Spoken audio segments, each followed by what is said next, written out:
ప్రస్తుత కాలంలో శిశుమందిర్లు లేకుంటే దేశంలో విద్యా వ్యవస్థ నాశనమయ్యే పరిస్థితి ఉండేదన్నారు కేంద్ర మంత్రి బండి సంజయ్. భవిష్యత్ తరాలకు మంచి విద్యను అందించడంలో దోహదపడుతున్నాయని అన్నారు. సిద్దిపేట జిల్లా హుస్నాబాద్లో పర్యటించిన సంజయ్ సరస్వతి శిశుమందిర్ నూతన భవనాన్ని ప్రారంభించారు.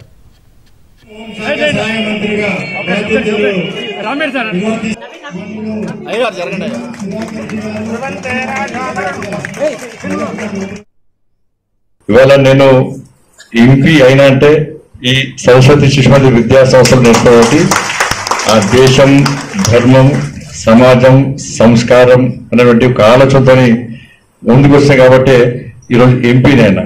ఇవాళ ఇంగ్లీష్ మీడియం పాఠశాలలు ప్రారంభించినప్పుడు కూడా శిశుమందిరాలు కల్చర్ కు విరుద్ధంగా పోతలేవు. ఇప్పుడు కూడా ఆ శిశుమందిర్ ఇంగ్లీష్ మీడియం పాఠశాలలు కూడా ఈ దేశము, ఈ ధర్మం, ఈ దేశం యొక్క సంస్కృతి, సనాతన ధర్మాన్ని గురించి కాపాడడానికి, రాబోయేతలకు అందించడానికే శిశుమందిరాలు పనిచేస్తున్నాయి. వేరే ఏ పాఠశాలలో ఛత్రపతి శివాజీ మహారాజు చెప్పారు. పాఠశాల సాయంత్రం వచ్చి మళ్ళీ సాయం శాఖకు పోవడం, ఇవన్నీ నేర్చుకోవడం వల్లనే నాకు పోలీస్ దెబ్బలు తిన్నా అంటే శిశుమందిరంలో నేర్చుకున్నా కాబట్టి వాళ్ళ జైల్లో పోవడం కూడా నాకు ఆనవాయితీగా మారింది.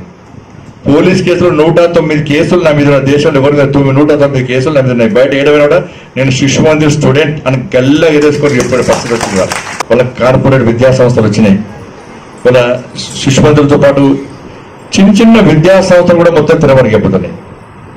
శిశుమందిరాలు లేకుంటే ఈ దేశంలో విద్యా సంస్థలు, విద్యా వ్యవస్థ పూర్తిగా నిర్వీర్యమయ్యే పరిస్థితి.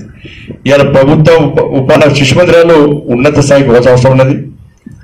ఇంకా దీన్ని అభివృద్ధి చేయాల్సిన అవసరం ఉంది. మన సనాతన ధర్మాన్ని కానీ, మన సంస్కృతి సాంప్రదాయాన్ని, మన ఆచార వ్యవహారాలను రాబోయే తరాలకు వాస్తవ విషయాలు అందించాలంటే మనం శిశుమందిరాలను ప్రోత్సహించాల్సిందిగా